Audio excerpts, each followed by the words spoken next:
So welcome here, everyone. I think we're about ready to get started.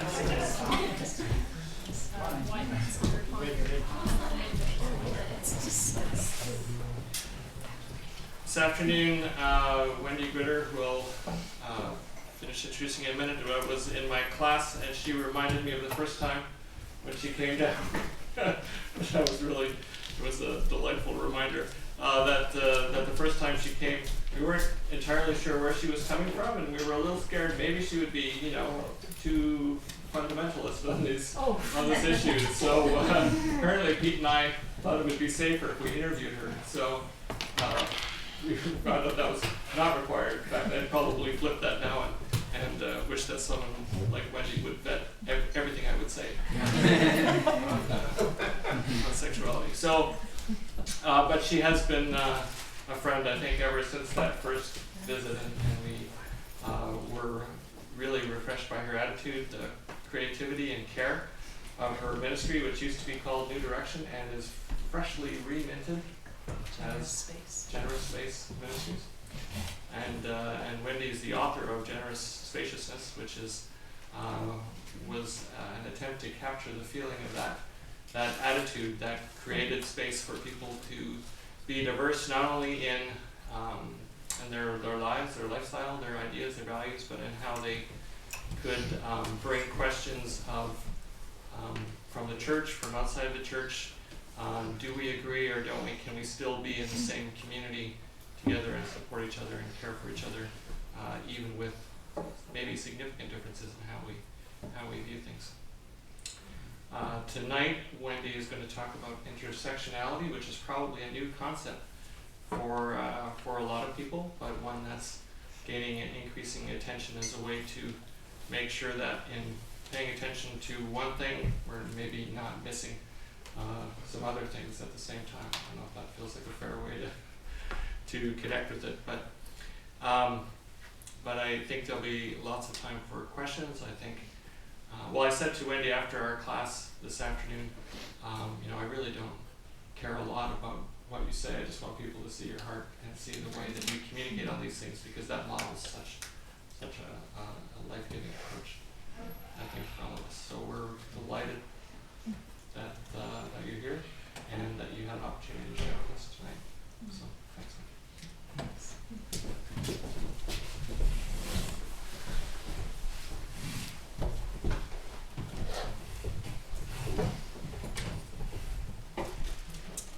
Hello, friends. Some of you were already with me this afternoon, and I might repeat a few things, so if you need to catch a few Z's, then you'll know when to nod off, and then I'll try to raise my voice when it's time to wake up again.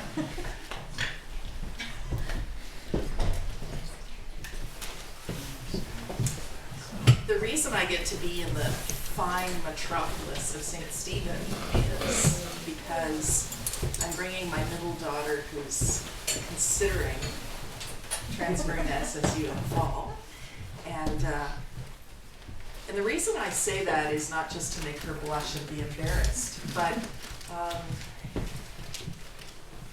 while I might blush a bit at Walter's introduction, I gush about St. Stephen University quite a lot because of the nature of community and connection that I have witnessed and experienced as I've visited. And I was just teasing Stefan, saying, have all the students been paid to tell me that their experience at SSU is excellent? Because every single one I've talked to in the last, 8 hours or so has been effusive. To which I was quickly informed that it's not a perfect community. And Generous Space, in its 18 different expressions across Canada, is also not a perfect community.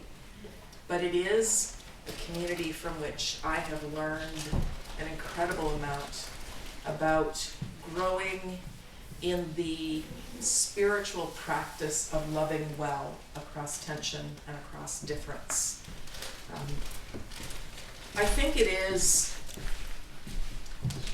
the natural tendency of the human heart to gravitate towards sameness, to find people who think like us, maybe if you're like me and highly sensitive, who smell like us, who eat the same food, who talk the same way, who sing the same kind of songs, with whom we feel comfortable and at home. And while in our minds we might value the idea that difference leads to transformation, that embracing the other will teach us something more deeply about what it means to be human than to just hang out with people who are like us, when we actually get together with the other, we quickly discover how messy and chaotic and sometimes humiliating and difficult it can be. Nonetheless, I would say that this crazy experiment of gathering people around a posture that says difference is not a problem to fix, but a gift to embrace, has been one of the greatest gifts of my life, other than my children and family. Well, and 3 puppies. I think one of the challenges, however, is when we get into this dialogical space and spiritual practice of learning to embrace difference, those who are most drawn to that inevitably are social justice warriors, which is great, but that can come with a certain lingo. Especially coming out of academic environments, it can come with a certain esoteric, idealistic, rhetorical style of communication that actually can become othering in and of itself. And so a parent had coffee with me a couple of weeks ago who has a transgender child and would now even consider their own gender somewhat non-binary. And if any of these terms seem a little foreign, either just say, what does that mean? And I'll explain it, or we'll certainly save some time for Q&R at the end. We're a small enough and intimate enough group that I don't want this to be a monologue, so please grab me if you want something clarified. But this dad said, sometimes I feel like the community is just becoming this left-leaning, progressive bunch. And how do we grab hold of this gift of diversity and still be people of Jesus, be people of the cross, be people who are formed and shaped by the gospel, and not just some sort of politicized academic agenda around diversity. As I get out and about in faith communities, one of the things I encounter is the increasing distaste I find among people of faith with a term like tolerance, and almost this backlash reaction of, I'm not going to tolerate anything because tolerance asks of me to water down what I believe and to compromise and makes everything relative, and that's horrible and awful, and therefore I'm not going to be politically correct, I'm not going to tolerate. But what really happens is it's a shutting down of openness to difference. Is anyone encountering that, or am I the only one who's bumping up against that sort of thing? Yep. Wow, rousing, engaged group. We'll have to, ask you lots of questions to get you going. So one of the reasons that I entitled tonight Intersectionality and the Incarnation is that I would resist that assumption that embracing diversity is some sort of left-leaning, politicized thing. That it's actually integral to living out the gospel, and that anyone who claims to be a follower of Jesus actually has to learn about intersectionality, has to step into the challenge and the richness that lies within this idea that we're the body of Christ with many different parts, and one part cannot say to another part, I have no need of you, thank you very much. And as someone recently said, apparently that includes very private parts of our body that have sometimes been very shameful. Renata and I just went to a production of the Vagina Monologues. Now, I'd heard of them, of course. I'm not that old. I knew Eve Ensler was a feminist. And I'd read some of her stuff, and I was intrigued by it, and I thought she was a very thoughtful writer. I didn't actually think we were going to talk about vaginas for 2 hours. one sniffle? Like, that's hilarious. Like, so they had chocolate vaginas for sale and keychains that were vaginas. All of this to say, I just turned 47 last week, and I talk about sexuality every day, not quite all day, but a good portion of the day, with lots of diverse audiences. And talking about vaginas for 2 hours got a little much for me. Like, okay, yeah, 30 minutes would have been good for me. I belabor this because there are parts of the body that are hard for us to connect to, hard for us to be public about, to talk about. Intersectionality, I think, brings us into a realm maybe of discomfort, maybe of feeling like, is this really necessary? This is making me rather uncomfortable, perhaps even threatened, but we don't really want to admit that most often talking about privilege and power and the ways that our social identities intersect and create oppression and domination and marginalization and exclusion and rejection makes us really defensive. And we don't want to feel guilty for privilege or power that we have, because frankly, I didn't choose it. It just happened that way a lot of the time. And if we're going to be people of the incarnation, we must learn the practices that will teach us to cultivate both non-anxiousness, to be able to enter these places of tension with a posture of openness. The Spirit is with us. All will be well. All things shall be well, and all manner of things will be well. And non-defensiveness. I recently sat with Affirm United, and this was a really significant experience. The ministry that I lead since 2002 started in 1985, and it started as an ex-gay ministry, which was Pray Away the Gay. And it was started by deeply well-intentioned and deeply caring people, many of whom experienced same-sex attraction and were trying to pursue that route of discipleship themselves. And there was a lot of stuff that contributed to this self-perpetuating harm cycle and trauma cycle. But it took a long time for some of that to be exposed in a way that could be addressed. And by the time I came in 2002, there was enough of a ex-gay survivor narrative to say, hold it, how can this smell like Jesus when people are being traumatized and taking their lives? But if you can imagine now, I'm in the parlor of a United Church, and I'm the leader of an organization that was ex-gay in 1985. And Affirm United are probably some of the most sophisticated queer activists in faith contexts in the nation of Canada. And they would have seen us as the enemy, and we would have seen them as the enemy. In fact, I remember other leaders saying, don't listen to those people, don't read those books, don't talk to those people. And believe it or not, it was the age of the internet, and I was supposed to stay away from certain websites. And that was how we guarded our purity, our sameness, our safety, our security. But here I am in the parlor, sitting with these activists, and I start to weep. And the transgender staff liaison with Affirm United starts to weep because he was raised Seventh-day Adventist, and he can't believe this day has actually happened. And the precursor to that day happening was our Generous Space retreat last May, at which we invited both this transgender individual to share their story, but also Michael Blair, who is sort of second in command with the United Church of Canada.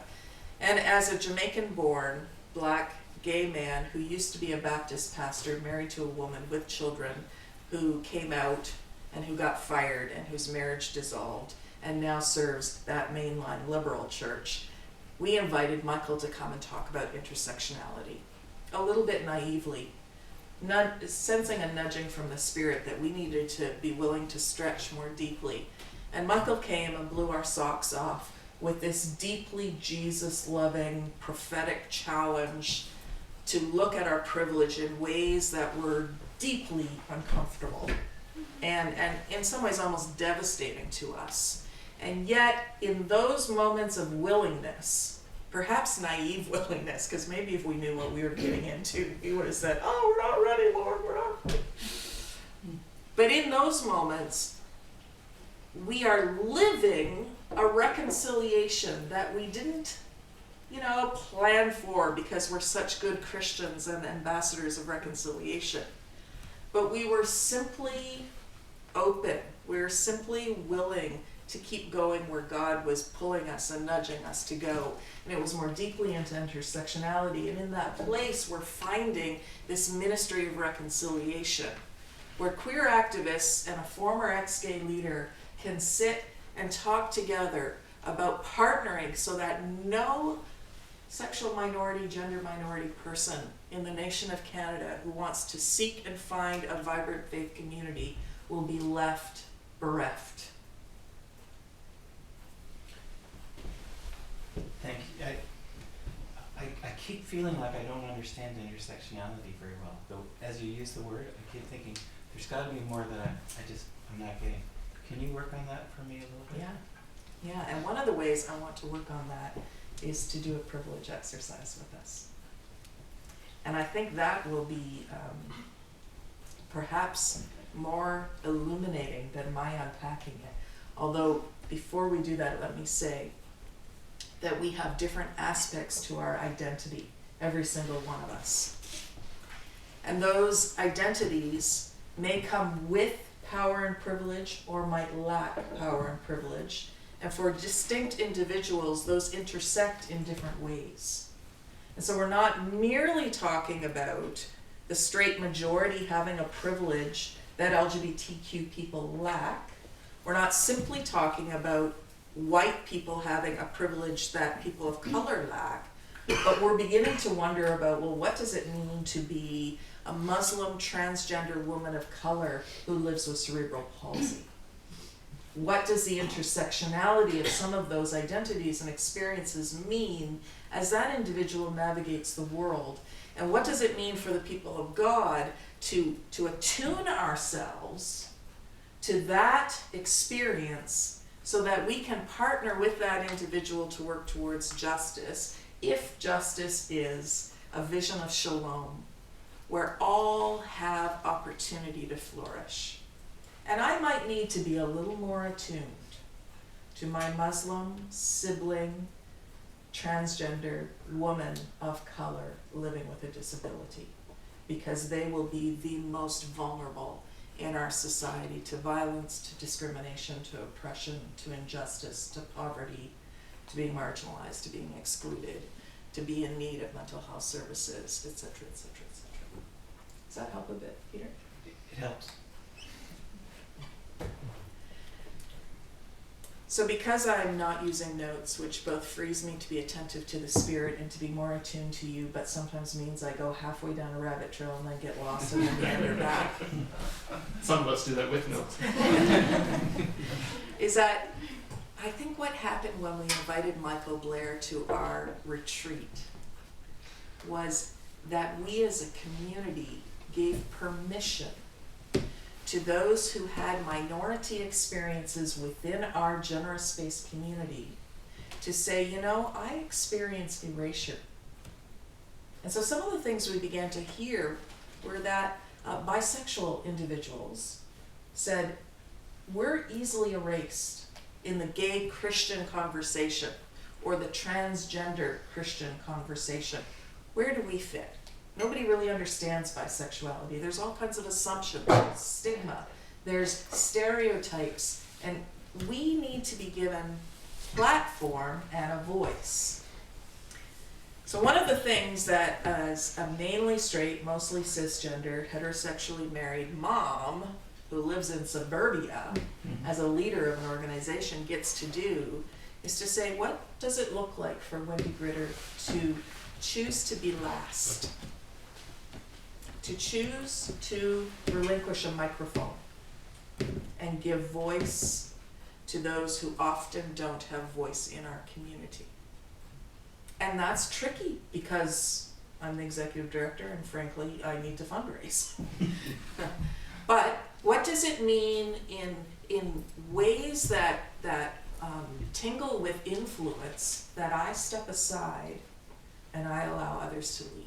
So one of the things we did this year, after last year's retreat, was we did a brainstorming session with those who had minority experiences within our community, which meant people of color, people committed to celibacy, who are deeply welcomed and deeply honored in our community, but just on sheer numbers, they are a minority in our community. People living with disabilities, bisexual individuals, and said, how can we go deeper this year into learning what God has for us at these places that power and privilege intersect? And with that, I'm going to invite us to an exercise.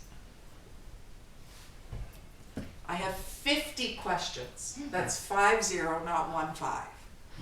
Just to give you a heads up. Some of you are going to be sitting up and standing down a lot. Some of you are going to be sitting on your laurels most of the time, and perhaps that will start to feel a little uncomfortable. Remember, embrace the discomfort. Let me say that I'll be reading a bunch of statements, and if they are true of you, then please stay sitting. And they're an absolute, so there's lots of the statements are if you've never. So even if you've a little bit, then you can choose whether to stand or not. If the statement's not true of your experience, please stand.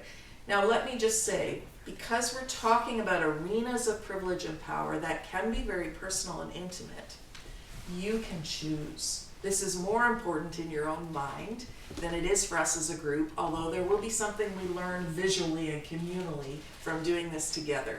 But if at any point you feel like that question will expose something about me that I am not ready to expose or not comfortable thinking about beyond my own mind, then just stay sitting. Please take the permission that makes you feel as safe as possible during this exercise. Can you give one example before we begin? If you have never been forced to eat Brussels sprouts, I have been forced to eat Brussels sprouts, and I therefore lack privilege. And partly I'm using a bit of a facetious one. Yeah? So maybe you've only been forced to eat Brussels sprouts once, and by sheer determination of will, you never ate them again. You would still stand. Thank you. But maybe you're embarrassed, and you don't want anyone to know about your trauma with Brussels sprouts. You can just choose to stay sitting, and in your own mind, you would think, okay, I lack the privilege of people who've never been forced to eat Brussels sprouts. But it's something I just keep to myself. So that would be how the permission piece works. You do not have to expose your trauma with Brussels sprouts to anyone. So hopefully, with a sense of some permission and safety, let's begin. And I'm going to invite you, just before I read the first question, let's take just a few seconds of silence. Because you will get the most out of this if you are actually attuned to yourself.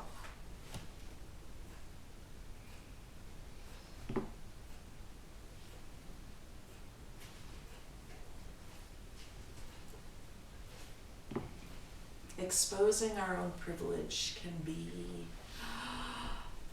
vulnerable and frustrating and overwhelming. And oh God, we just invite the spirit of your peace to come, to open us to your gentle and tender teaching spirit.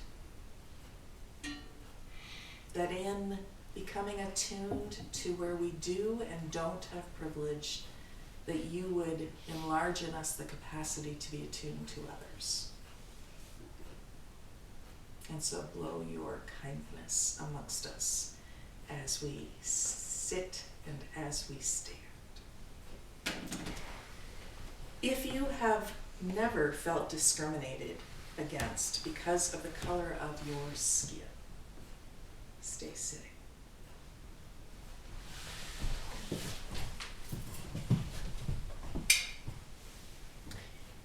If you have never been the only person of your race in a room, So we sit back down like I'm having trouble Yes. getting that. My brain is just, which one do I do? okay. So let me do the first one again. Okay.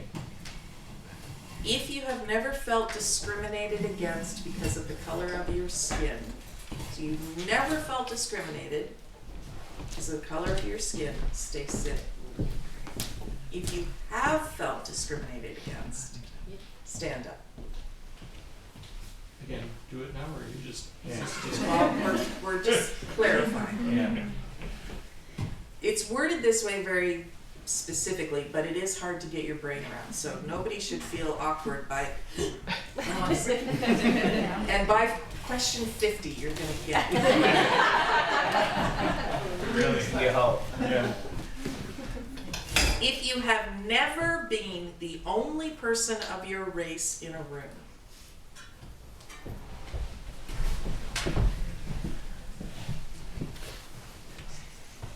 and you can sit down. If you have never been mocked for your accent,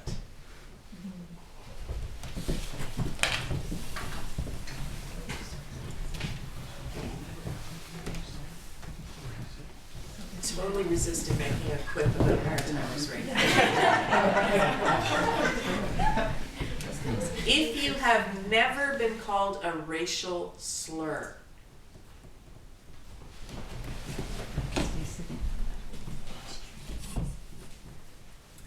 if you have never been told you sound white,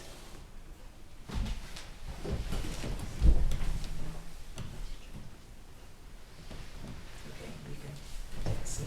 Are we doing? Do you know when to sit and stand? We're doing okay? Yeah. Okay. Well, we're kind of switching categories, so you'll begin to hear different kinds of questions. Ready? If you have never lied about your sexuality,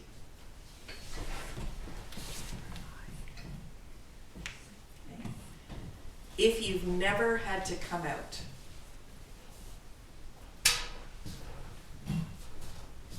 I need a reminder. which one is it? You've had to come out, sweetie. If you've never had to, So then you stay sitting. sit down. Okay. So it's false, so you would stand.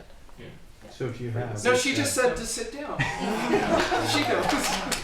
If you've never had to come out about your sexuality, And stay sitting. stay sitting. So in other words, if you have had to come out about your sexuality, stand up. And if you don't want to expose that, stay sitting. Still, my brain is so slow. It may help that we have a bit of humor in Can't all do of this. this. If you have never doubted your parents' acceptance of your sexuality,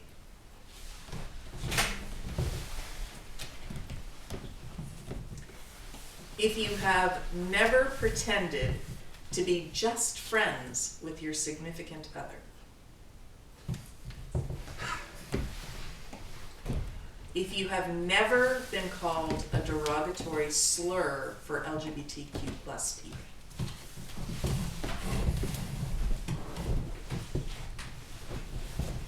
if you have never been ostracized by your religion for your sexual orientation, if you feel comfortable in the gender you were born as. Wow, we have some gender confident folks. Could have been people were thrown by the first time there was no never. Well, let me try it again. If you feel comfortable in the gender you were born as, I'll be the only one standing. Squatting counts, yes. If you have never tried to change your gender. If you have never been denied an opportunity because of your gender.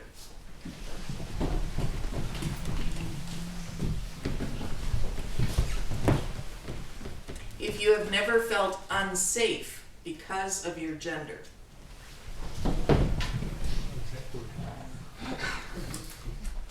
If you have never been catcalled.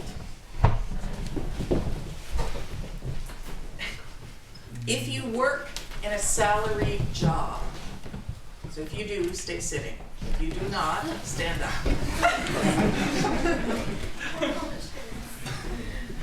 If your family has never lived below the poverty line, stay sitting.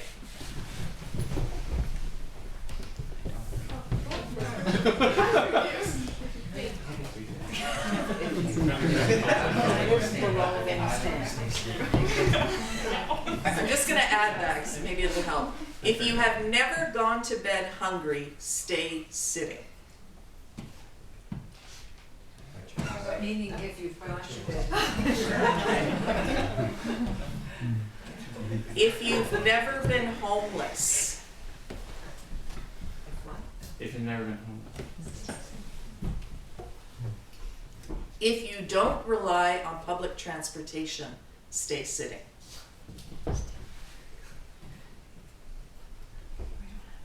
Sit down. Suburban GTA. There is no public transportation. Yeah, it's locker. If you have never done your taxes yourself, stay sitting.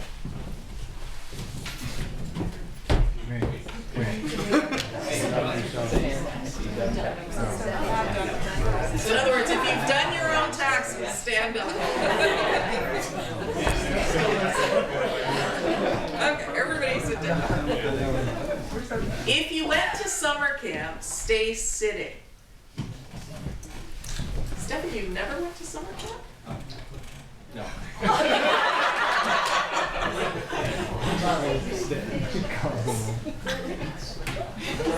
If you graduated high school, stay sitting.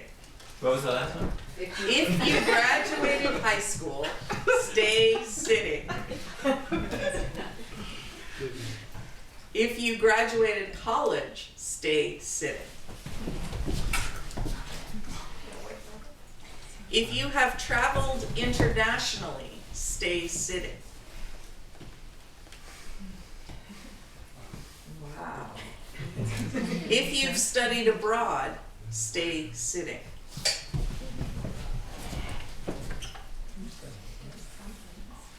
If you've never skipped a meal to save money, stay sitting.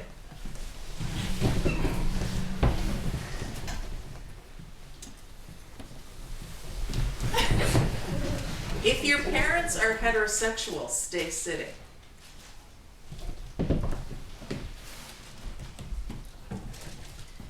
If your parents are both alive, stay sitting. Okay. If your parents are still married or were always married till death, stay sitting. So if they were always married or if they're still married? Sweetie, you can stand for that. If you do not have, good thing we're changing categories. If you do not have any physical disabilities, stay sitting. If you do not have any social disabilities, stay sitting. What's a social disability?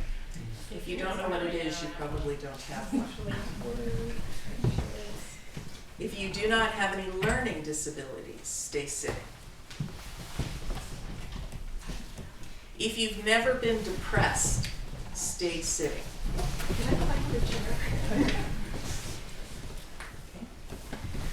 If you have never considered suicide, stay sitting. If you've never been told you're overweight or too skinny, stay sitting. If you've never been shamed for your body type, stay sitting. If you consider yourself to be physically attractive, stay sitting. How attractive, like this?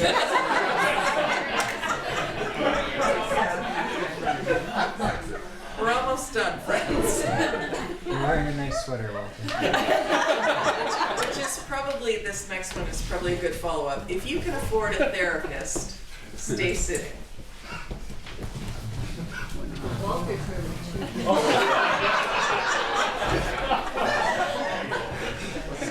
If you've never had an addiction, stay sitting. If you've never been shamed for your religious beliefs, stay sitting. If there is a place of worship for your religion in your town, stay sitting. Pretty much everybody. If you have never lied about your ethnicity as self-defense, stay sitting. If you've never lied about your religion as self-defense, stay sitting. If all your jobs have been accommodating of your religious practices, stay sitting. If you're never nervous in airport security lines, stay sitting.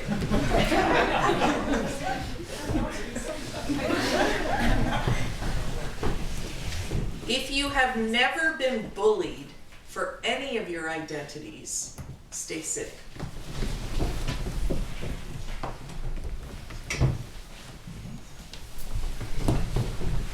If you have never tried to distance yourself from any of your identities, stay sitting.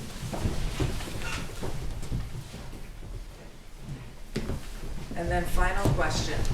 If you have never questioned any of your identities, ever, stay sitting. Thank you. That was 50 questions. Now, in addition to you thanking me for giving you your legs a little bit of a workout, these are some of the questions we usually ask in the aftermath of this kind of exercise. Were you surprised at times you stood or sat? Just generally.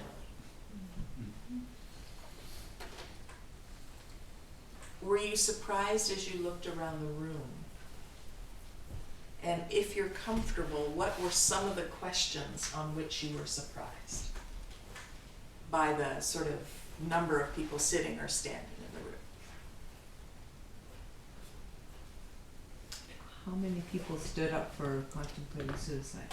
Yeah, That was significant. yeah, that surprised me too. Yeah, for me, I was, sometimes the questions made me think things I hadn't thought of in a while. And I was thinking, no, I've never experienced that. And I go, oh yes, I did. You know.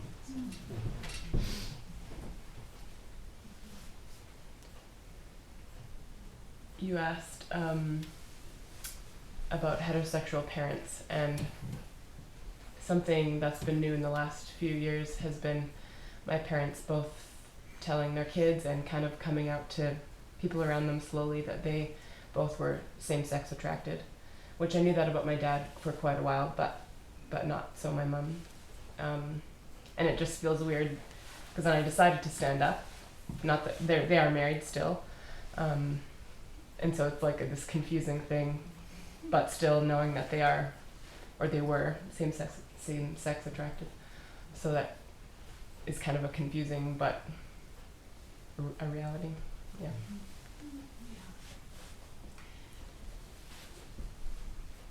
My husband and I were separated for 1 year, and have now been back together 4 years, I think. Yeah, something like that.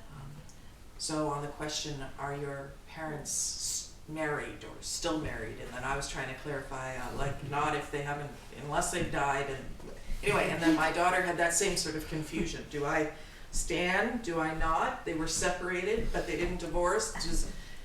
And so these questions of privilege are muddy sometimes. I heard someone say, well, could I squat on this? I mean, even the binary nature of the question, making it an absolute, if you've never.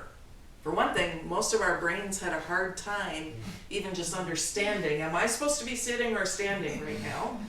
But partly it's because the gradations of privilege need to start at an absolute, and then there's all sorts of grayness after that. Maybe some other reflections or thoughts. Did you think you had more privilege than you did, or did you think you had less privilege than you did, generally speaking, based on those 50 questions? Kind of felt like I had more. Like I feel fairly privileged at this point in my life, but I certainly did a lot of standing. So I was a little bit surprised. Okay. Yeah, I think I was in that same boat, in that there's things that you just start to get, you take for granted. After a while, you don't think about them. They're just part of who you are, and you think, well, that's just happened. And then when you stand up that much, you think, oh yeah, oh yeah, oh yeah. We tend to negate it or forget about it. I know when I go through these privilege exercises, and I could barely keep track, so I only stood on a couple, but I could have been standing a lot more. But a lot of the standing is associated with my childhood and some traumas in my childhood. And I think an test that's looking at the intersectionality of privilege also takes into account some traumas and some experiences that have some choices attached. When we tend to think of privilege as something I didn't choose and didn't earn, it just is. But education has choices connected to it. It may also have privilege that others lack, but there's choices. So I think part of this experience is helping us to reflect on, even the longer someone has lived, how the journey of privilege becomes very multifaceted. So my lack of privilege was sort of constellated in my youth. Today, I'm a person of very significant privilege. And part of that is a certain resilience of pulling myself up by my bootstraps. And that can be a real tripping hazard for those of us who are wanting to be attuned to privilege, where we've had to work hard to overcome trauma or lack of privilege. Then when we're exposed as having privilege, we're very susceptible to be defensive. Well, I worked hard for that. And in fact, in some Christian streams, what I hear is, well, God has blessed us. And so there's a resistance to want to understand the impact of privilege and how that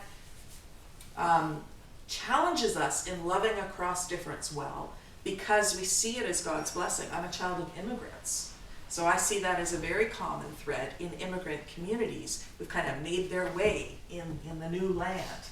I had another thought and it just left me. That's okay. Can I say something while you're grabbing your thought?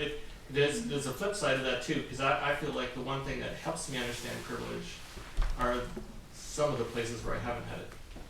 So, and I wonder if someone had like privilege in almost all areas, whether they'd be, how hard it would be for them to understand it at all. Because the places that help me see it are the places where, like, no one in my family having gone to graduate school or social inferiority because of being a child of immigrants, those kind of things.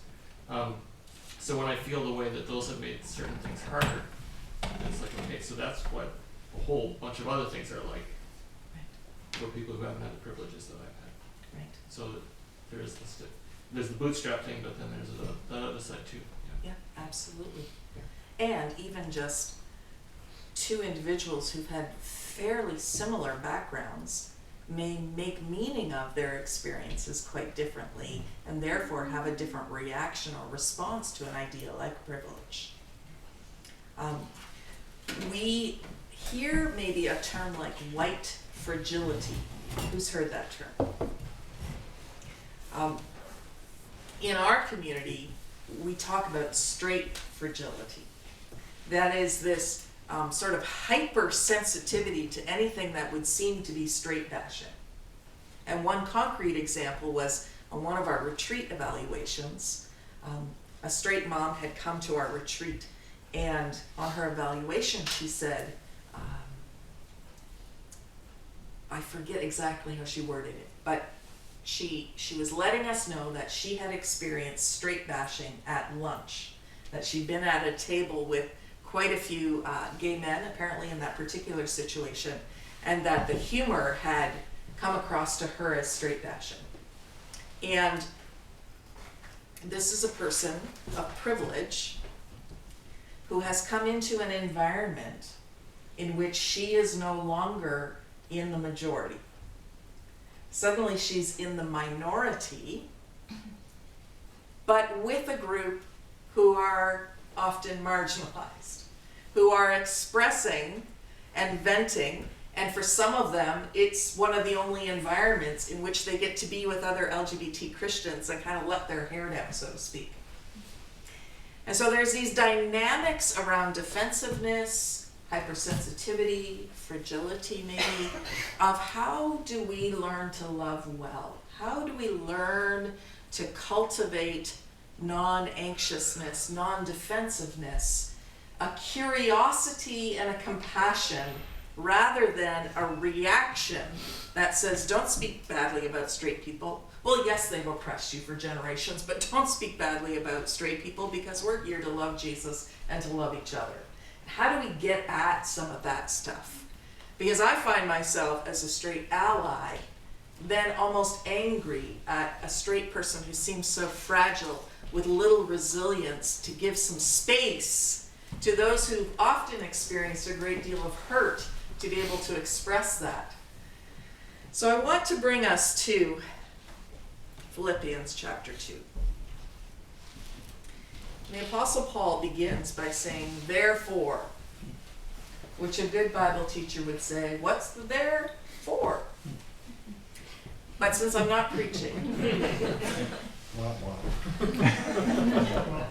I'll let you go to Philippians 1 and find out why Paul says therefore. If you have any encouragement from being united with Christ, pause. One of the mantras in our community that has become this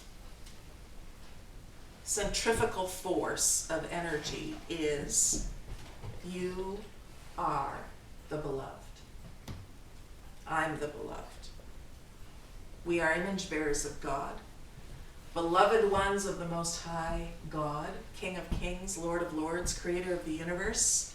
And that belovedness means that transcending all issues of privilege or lack of privilege, power or lack of power, intersectionality that benefits us or puts us at great disadvantage, we are all deeply, deeply, deeply loved. We've been united with Christ, and nothing and no one can separate us from the love of God that is ours in Christ Jesus. We've done nothing to earn it. We can do nothing to lose it. Nothing can separate us, and we are beloved. In the midst of the tension of difference, our fragileness, our defensiveness, the pain at our lack of privilege, or the pain of our privilege being exposed, our belovedness tenderly and gently allows us to breathe, to see each other with those eyes of belovedness that transcends the messiness and the complexity of this intersectionality journey. If any comfort from his love, if any common sharing in the Spirit, if any tenderness and compassion, then make my joy complete by being like-minded, having the same love, being one in spirit and of one mind. All the same? All thinking exactly the same thoughts? Well, if any of you have been around the church for any length of time, if anyone's actually being authentic in the church, we don't think all the same thoughts. And in fact, Scripture tells us that iron sharpens iron. And as I referred to earlier, we have these different parts in the body of Christ. And frankly, we need those different parts or the body doesn't function. You know, if we're all an ear, we might hear really well, but we might not be able to walk anywhere. Do nothing out of selfish ambition or vain conceit. And hear these words of Paul now with this notion of privilege and intersectionality in mind. Rather, in humility, value others above yourselves, not looking to your own interests, but each of you to the interests of others. In your relationships with one another, have the same mindset as Christ Jesus, who being in very nature God, did not consider equality with God something to be used to his own advantage.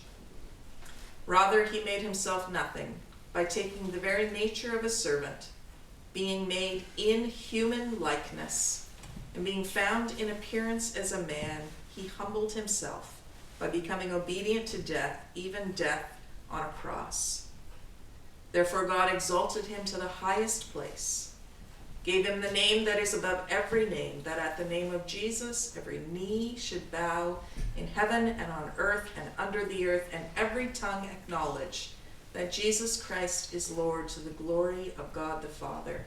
Therefore, my dear friends, as you have always obeyed, not only in my presence, how much more now in my absence, continue to work out your salvation with fear and trembling. This paradoxical little bit here, for it is God, so you work out your salvation with fear and trembling, for it is God who works to will and act according to fulfill his good purpose. Do everything without grumbling or arguing, or being easily offended or defensive or fragile, Wendy VanderWal-Gritter version, so that you may become blameless and pure, children of God without fault in a warped and crooked generation. Then you will shine among them like stars in the sky as you hold firmly to the word of life.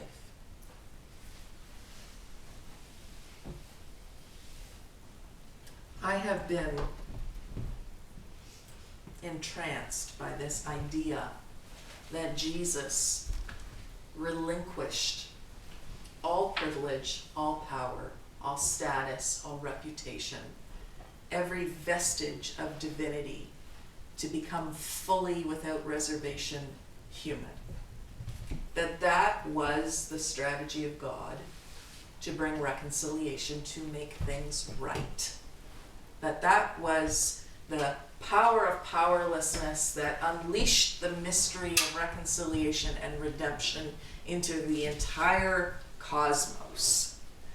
That this tremendous vulnerability and weakness, this emptying, this self-emptying love, was the strategy of God.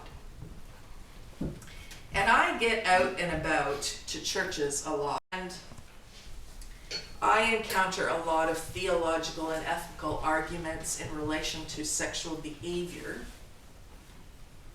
that sometimes seems to be conveniently compartmentalized from the interconnected humanity that we share with one another. And when I allow my privilege as a majority experienced person, someone who's mostly straight, who's mostly cisgender, my sense of gender in my mind and in my body most days is relatively coherent and consistent. And I live in my heterosexual marriage where the society and the culture and the church all give me tacit approval, whether they do or don't know what goes on behind the doors of my home. Don't ask my daughter, because that would get embarrassing. And the very ways that marriage brings about a mirror of how much sanctification is yet needed in our lives. Nonetheless, I navigate through life as a social being, as a being of multiple identities, with pretty much a cultural pat on the shoulder. I'm the religion that is still fairly dominant, even in a post-Christian Canada. I'm white, and the nation that my parents came from is white and of European colonial power, much to my shame in many ways. But as this person, I am called to be united with one who relinquished all power and privilege and status and reputation. That's what I'm called to.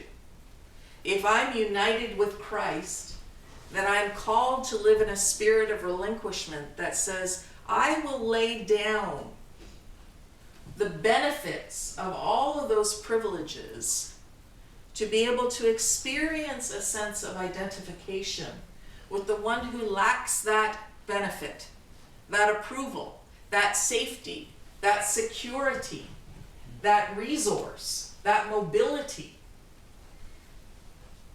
What does that look like? Well, it looks like people in the church thinking I'm a heretic sometimes. It looks like being humiliated sometimes by people speaking poorly about me or telling people to boycott the ministry I lead. But more than that, at a deep intrinsic place, it means I move towards insecurity and lack of safety instead of barricading and protecting myself from insecurity and pain. And who does that willingly? Who willingly takes on loneliness, offense? Who willingly goes to those places of vulnerability? And so in our Generous Space community, one of the things that we do is we try to do that communally, because who can ever sustain that individually?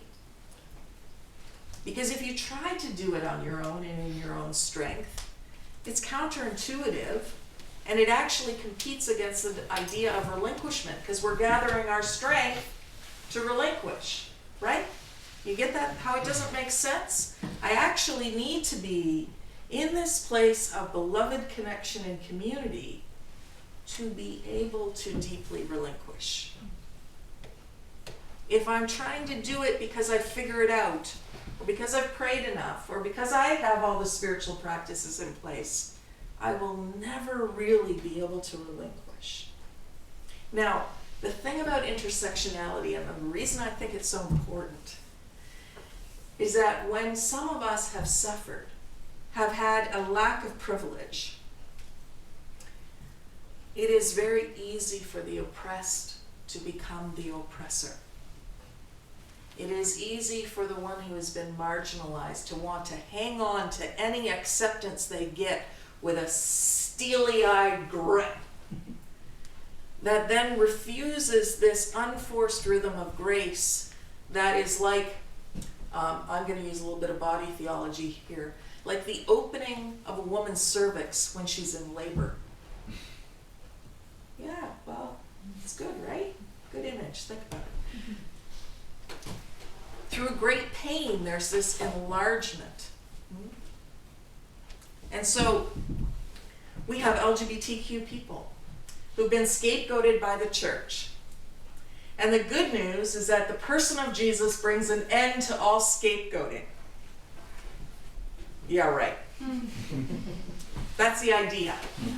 That in Jesus all scapegoating ends. And yet we have LGBTQ people in the Christian church in North America in 2017 who are contemplating taking their lives because they don't think their Christian parents and their Christian community that have been their second family their entire life will ever be able to celebrate who they are, who they love, and the family they want to bring into the world. And please don't hear that as me trying to convince you of any particular theological position. I'm describing an emotional spiritual reality for people who experience oppression in the Christian church. But that person may also be white, might also be educated, might also be middle class, might also be male, might also be cisgender. And so what does it mean for that person who has experienced such pain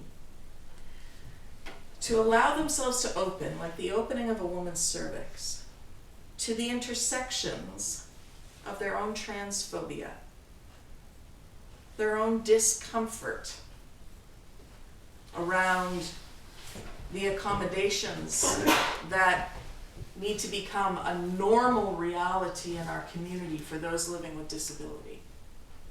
What does it mean to face some of that discomfort, some of that humiliation, some of that guilt?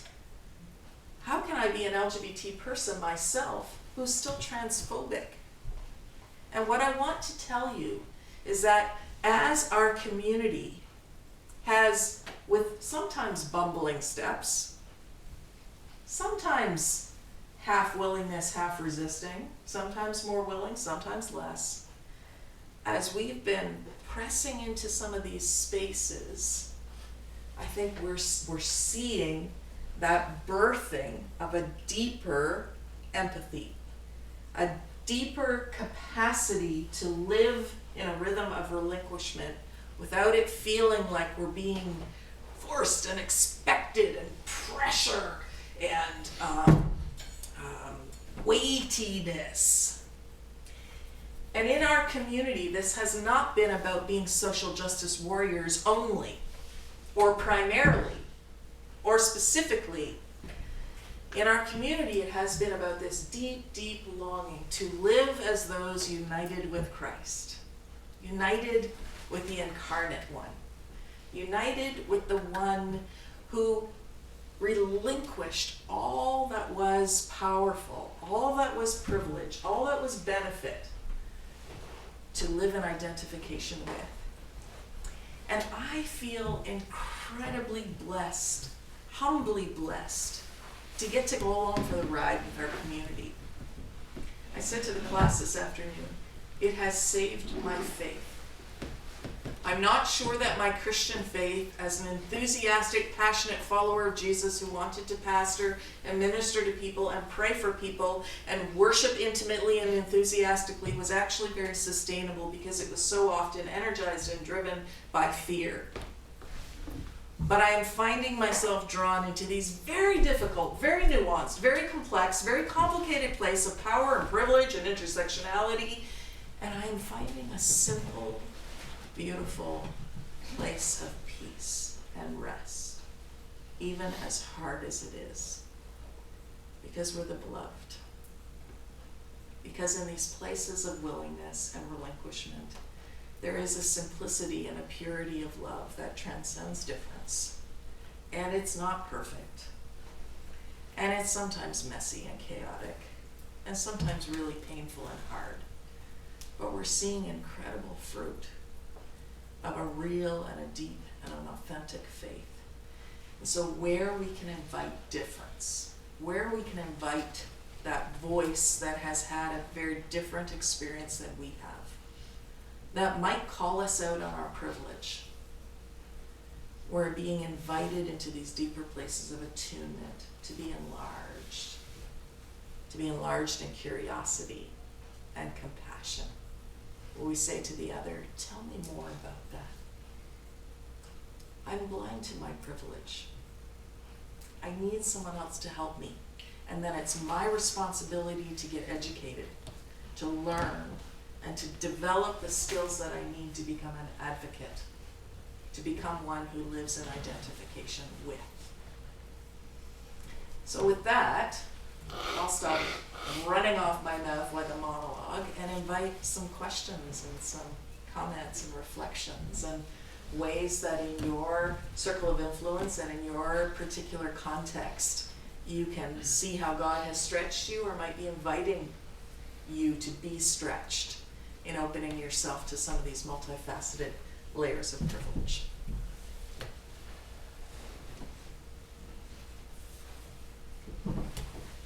Can I ask something different? Sure. Yeah, I really appreciate I feel like what you've done for me is you've been unpacking aspects of privilege and helping. And I'm very attuned to this because I've been working with a friend in the preparation of a book that's talking about this in relation to race relations. So this is, it feels the same in some ways. I just wonder if you could describe for us what a generous space community is. Like, what's it like? Just very practically, what you've been, I mean, I know from our interactions in the past, some of how you've led in Canada in ideas, but I think now every once in a while I hear about a generous space community being formed somewhere. Can you tell me what these are? Yeah. Thank you for the question. So there's currently 18 groups in different regions in Canada, and every group is unique and particular.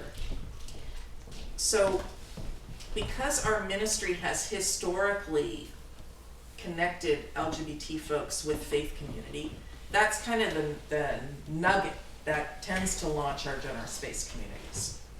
LGBT folks, who they themselves might come from different church backgrounds, might be in different places in the journey of trying to integrate faith and sexuality, might be at different places of education in sort of theological study about a question like, is same-sex marriage appropriate for a follower of Jesus or isn't it?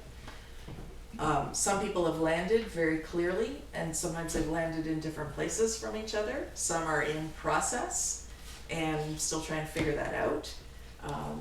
And so we have a full gamut of expression of sexuality. We would have someone who is comfortable being out as a gay person, married to an opposite gender spouse, and seeking to remain faithful in that marriage. We have those who are committed to celibacy. We have those who were in a heterosexual marriage and are no longer in a heterosexual marriage. We have those who have a same-sex partner. We have those who are married to a same-sex partner. As I said in our class earlier, we even have some individuals who are thinking very rigorously around the idea of multiple partners in a covenantal commitment in light of their commitment to a Trinitarian faith. And that's hugely stretching for some of our folks. We have folks who are currently connected in affirming churches. We have folks who are part of non-affirming churches and might see Generous Space as a place to kind of let their hair down and then go back into a non-affirming space as a representative, as being present, as a certain mantle of bearing witness to what it is to be an LGBT person and part of the body of Christ, but sometimes at great personal cost. We have those who have been so burned by church that they actually want nothing to do with institutional religion, and Generous Space is about as close to a church as they might come to. We have straight allies who are very activistic in their orientation on these matters, others who are very relationally based, parents who might have an LGBTQ child. We have pastors who sometimes come and want to be there as a listening and learning presence. Every group has autonomy in terms of the structure of their gatherings. Most groups are meeting 2 times a month, but some are doing more or less than that. Usually the groups have some topic of discussion, and that's usually led by group members. But sometimes they do a book study, sometimes they look at a documentary film and discuss it, and so even that's very open. As a ministry, we provide a toolkit with some resources and suggestions and options and so on. Some groups are very active in worship and prayer, and others might have a lot of group members for whom that's very triggering, and that isn't part of their gathering experience. This year, our retreat, which gathers sort of folks from all of our Generous Space communities and beyond, our theme is both and. Very non-dualistic of us. But we titled it that, and we want to move into this theme because it's like, how do we go deeper, not just in intersectionality, but in all these ways we're a living paradox.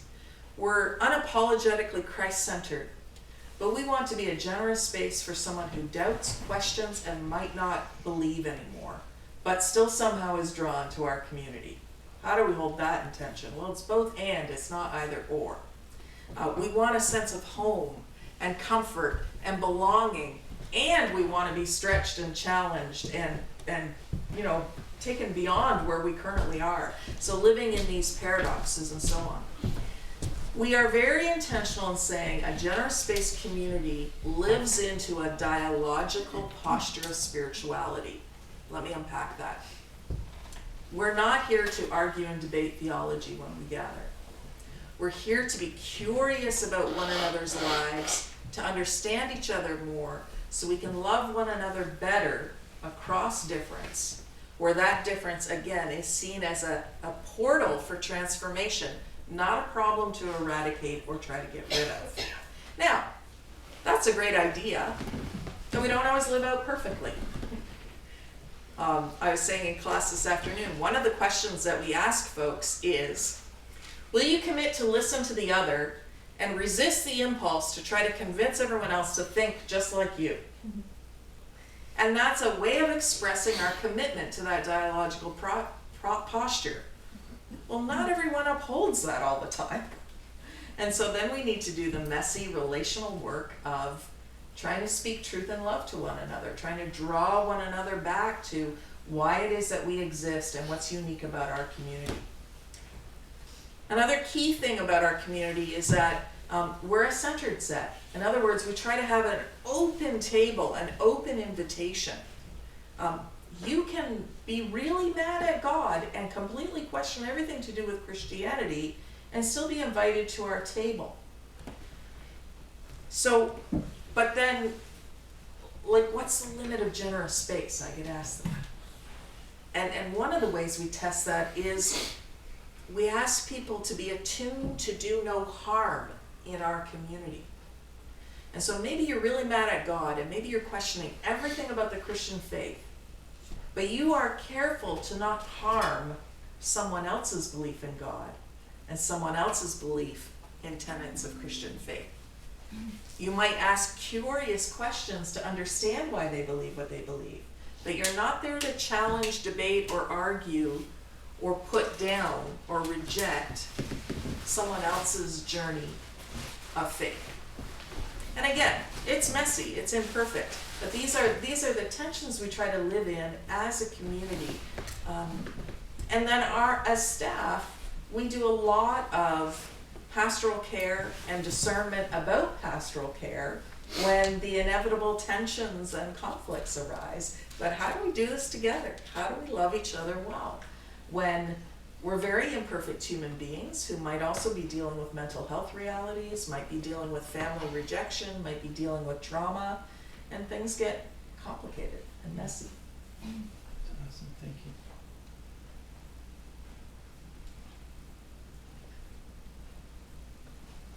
Where's the nearest one? Yeah, there's one in Halifax, and there's a fledgling group in Fredericton that we'll see whether we can get something a little more concrete launched in the next year or so. And we don't have any minimum size, right? I mean, there could be one that launches in St. Stephen. Some of our groups have a higher proportion of allies than LGBT people. And that's just how it got launched. It does change the dynamic a little bit, but I think the beautiful thing is that every community is unique and particular and has a lot of autonomy about how it forms and shapes. And Beth, our director of community, is fantastic and is working really hard to offer as many resources and frameworks and tools, and she's on the phone with facilitators and so on to just really support them in serving well. We call our folks facilitators rather than leaders because, again, that's an intentional sense of a group owns this experience together. We together own this community. And so when someone calls me and says, well, I don't think our group is Christian enough, I can't believe they asked me that, but they do sometimes. My first question is, well, tell me what you've done about that. if that's a concern for you, how are you bringing that question to the group? How are you owning your desire for this to be a more vibrant Christian group, and in what ways are you sharing how you'd like to see that happen? So it's, again, really encouraging people to own the shaping and cultivation of community around our 4 core values and around some of our ethos statements. Any other questions? What are the 4 core values? Couldn't hear that one. She asked, what are the 4 core values? And I didn't even pay her in advance. And that sounds like a plant, but it really isn't. Stefan, do you remember any of them? Humility, hospitality, mutuality, and justice. Are you paying him? No, but his prof is right here, so I bet he's just trying to impress. So there are 4 questions that animate each of the core values, 1 question per value. So humility, the question is, might I be wrong? And it might be that I really don't think I am. But I recognize that I don't have a perfect pipeline to God. And so I want to be open to the ways that I might hear how God is working in you. Hospitality asks this question: whose voices are missing? We are a very vanilla group in here tonight. And so it was a little awkward, the first 5 questions that were really about race. And some of us have been overseas and lived in different contexts, and so we've had some experience in relation to race.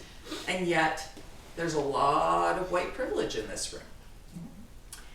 And so, whose voice is missing tonight? Well, our siblings of color. Their voices are missing tonight. Mutuality, the question, there's really 2 questions that I flip back and forth depending on my context. But one question is, how will I encounter God in the other? And again, that's a dismantling of privilege, right? It means I want to be in identification with the other, maybe even the other from another faith or of non-faith.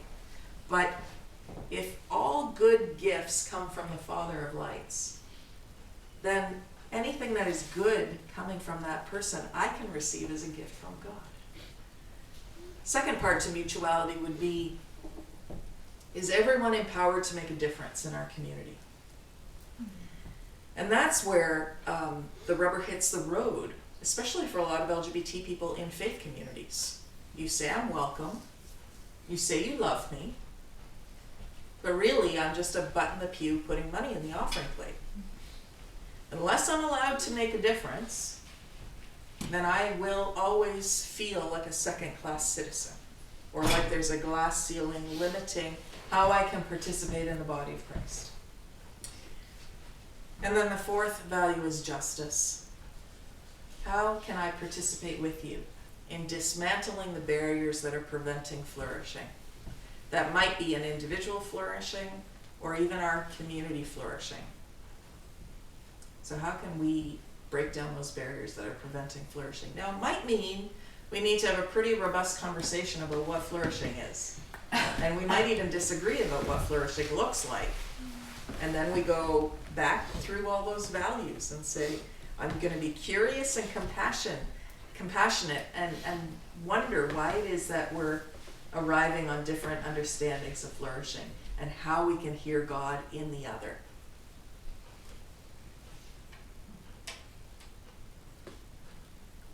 You might have answered this a little bit, but I'll ask anyway.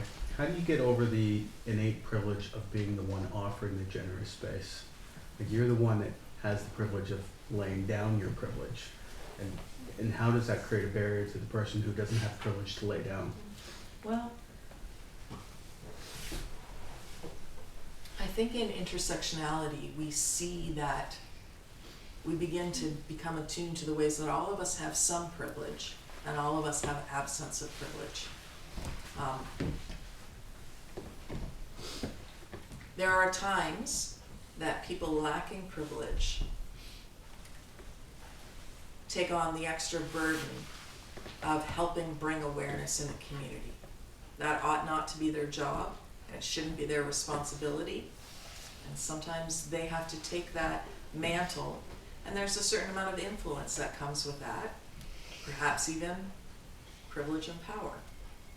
So I think intersectionality helps us get away from this binary sense of I'm privileged and you're not.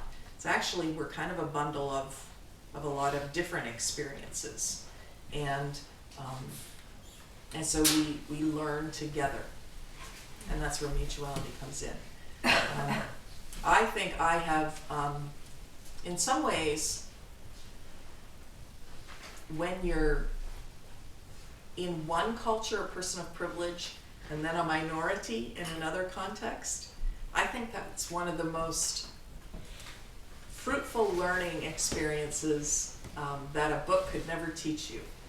So one of the things we do is we have a pastor's day at the retreat. And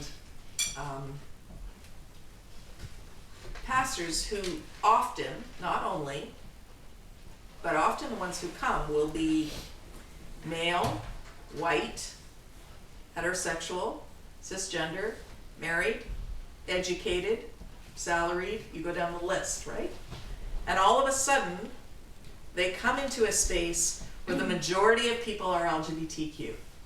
And fabulous.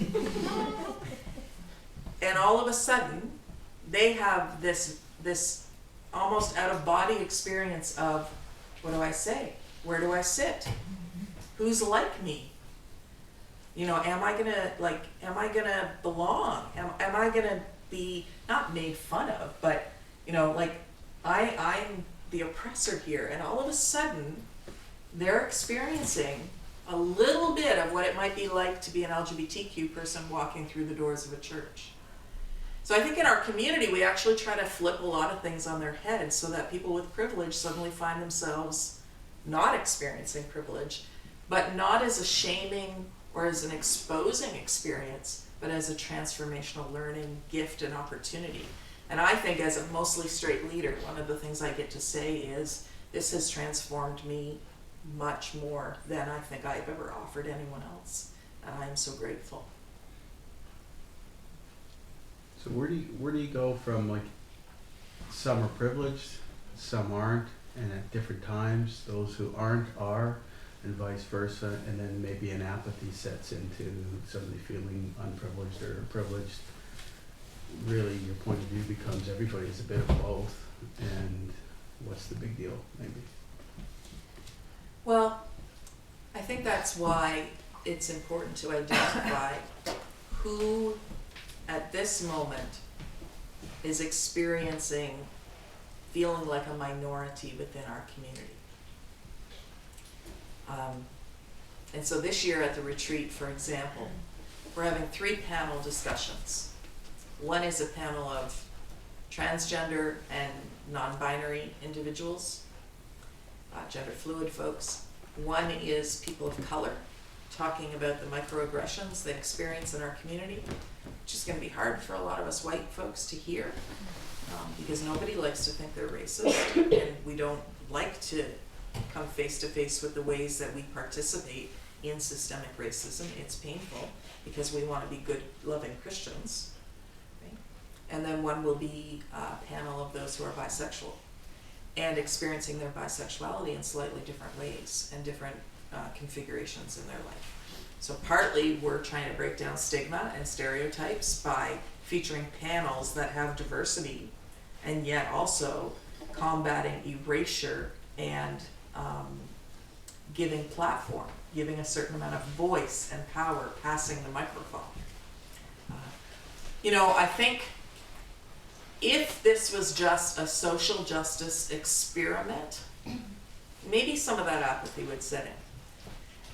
But we're a Christ-centered community that are never going to run out of learning opportunities to love better.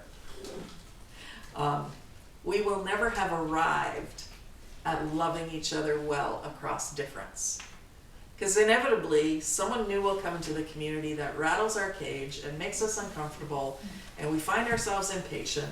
And just when we thought we had all the fruits of the Spirit figured out, and figured out how to be like kumbaya and loving each other, someone will throw a wrench into it, and we'll realize that this is living in the unforced rhythms of grace, that this is constantly remembering that we are united to Christ, and we do not have it within ourselves to love as Christ loves, but that we need to be in that place of relinquishment. So I think because it becomes a spiritual practice, it isn't just, an idea of liberal, politicized social justice. It's a way of being people of the incarnation and always finding another other to seek to live in identification with. Even if that fluxes and changes over the journey of a community.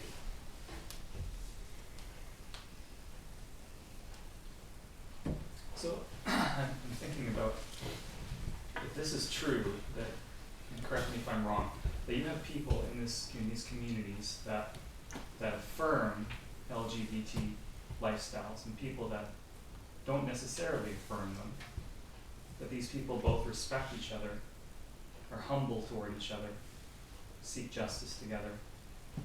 I mean, does that actually happen?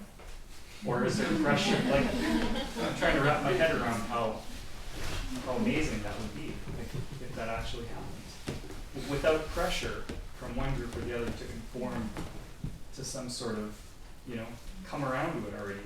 Whatever that it is, right? Sure, yeah. I appreciate the question.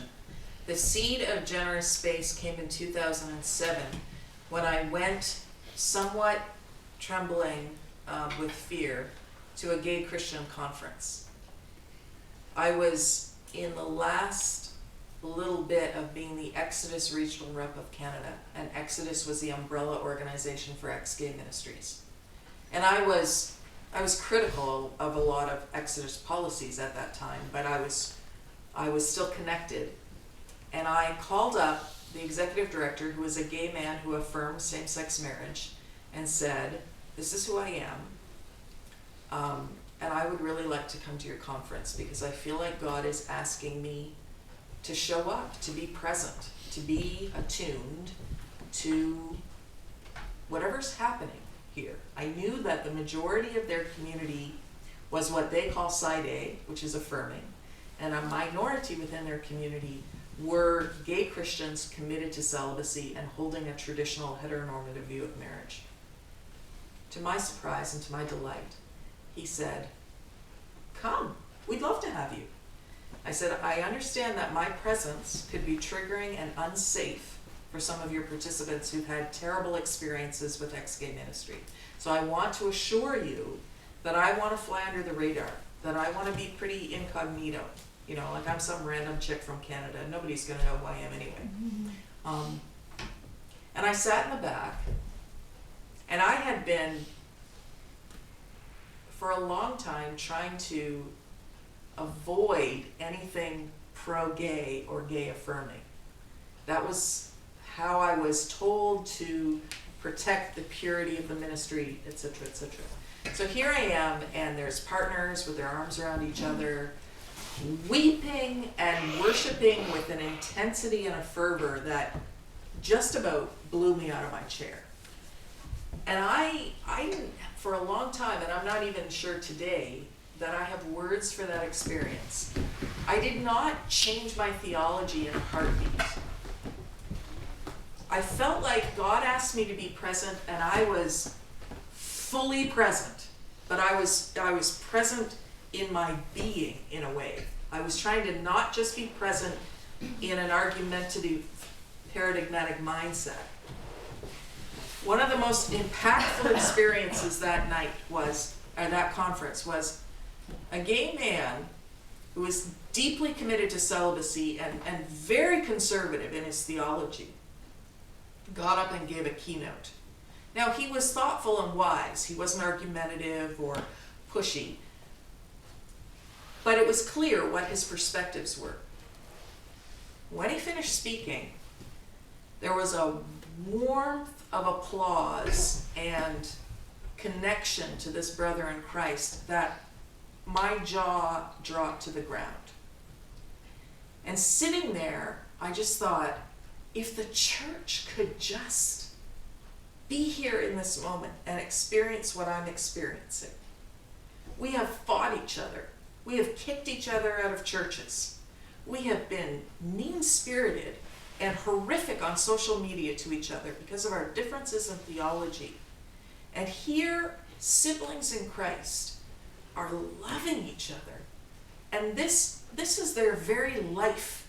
This is what they will do as a human being drawn to relationship with the potential for family or not. Everything's on the line, and they are loving each other with kindness and respect and patience. And something was birthed in that moment for me to try to articulate this posture of generous space. Because something in me said, if our LGBT sisters and brothers can do this, then why on earth can't the church do this? We have everything we need. We have every resource we need to be unified across our difference. This is a secondary